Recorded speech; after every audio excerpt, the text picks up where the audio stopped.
Hey there LEGO fans, welcome back. Alex here. In this video we will be building the newest Star Wars AT-AT to come out from the LEGO group. This is set number 75288, has 1,267 pieces. Looks like we get 6 minifigures with this particular set. And it retails for $160. Now, this particular AT-AT is not an Ultimate Collector's Series model. However, it is a fairly large model, so I assume it will look pretty good next to the other UCS models here in my office. This particular model is part of the 40th anniversary of The Empire Strikes Back.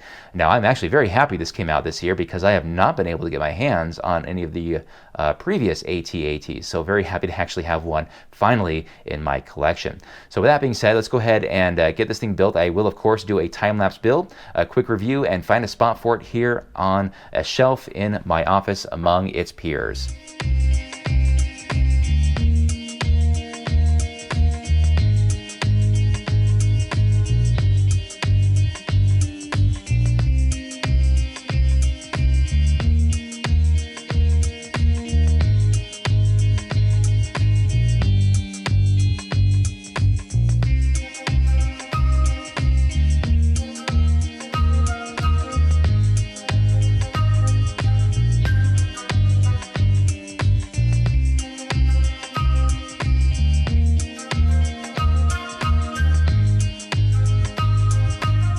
And we are done. The AT-AT is complete. The build went really fast. It was only like 90 minutes actually, and I think that was due to the fact that there is some repetition in this build with the legs. You're building those all at the same time. So very, very quick build. Overall, it looks fantastic. We'll look at some of the cool features of this in just a moment, but before we do, I want to take a look at these minifigures, because what was cool about these minifigures and very much surprised me was that the 2 AT-AT drivers and the 2 stormtroopers have all unique faces, and that is very unlike LEGO to do that. Usually they make them identical, but they all are different, so that was pretty cool. Good job, LEGO, way to go. And then of course we have Luke Skywalker and General Veers. These are the named minifigures. They do have reversible faces, so pretty cool. I guess you can play around if you want to see some teeth on them.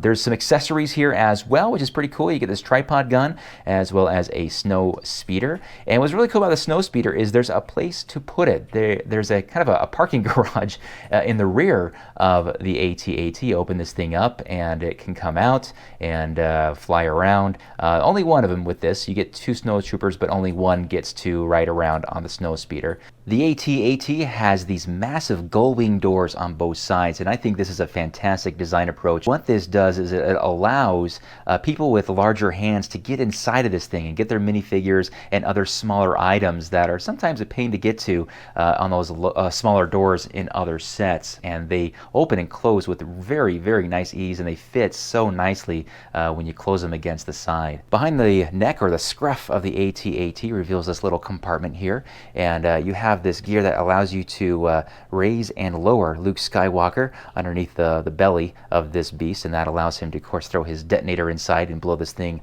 to smithereens. The neck design on this thing is fantastic. There's this little 1x2 rubber element that allows you to move the neck around, and it kind of bounces back and forth. It has that really nice kind of like an alignment that keeps it straight, but it's got 2 joints on it too. So one is the rubber controlled, and one is more at the very edge of those Technic beams that allow you to turn it in 2 areas. A very cool wide range and cool design.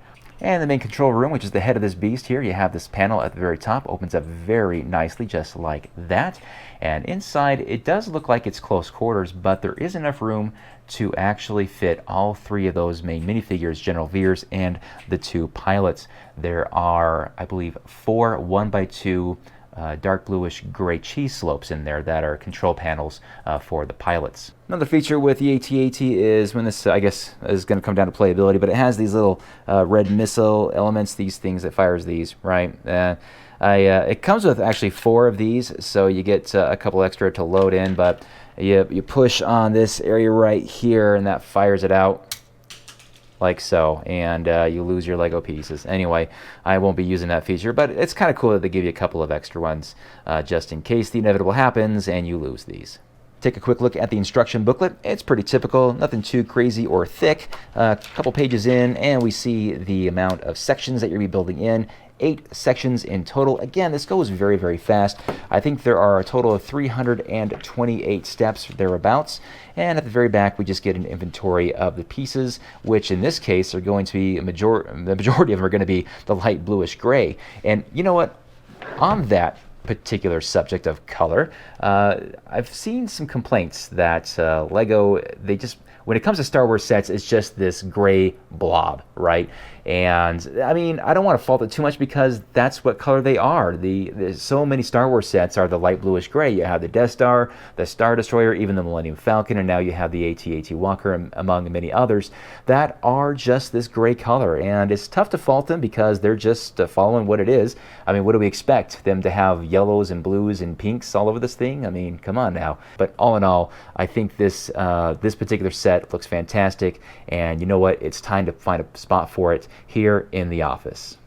Alrighty, so here is the AT-AT in its spot just below the massive Star Destroyer above it, and that is looking pretty darn good. It fits pretty well there. I wish it had a plaque. That'd be so cool. I'll have to find one and just make one or something like that for it, but I think that would look more complete if it had a plaque underneath it to kind of give it some specs. So there it is. It joins the collection of other Star Wars sets. Again, not a UCS set, but again, look at it. I think it really holds its own against all the other sets in here that are Star Wars based. Let me move my light here a little bit.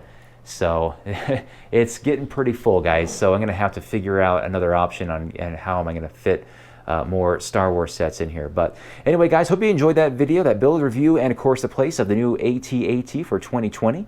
Let me know, guys, what you guys think of this and how it compares to maybe some of those models in previous years. Again, thank you so much for watching, guys, and we'll see you again in the very near future. Until then, you guys have a great day. Bye-bye.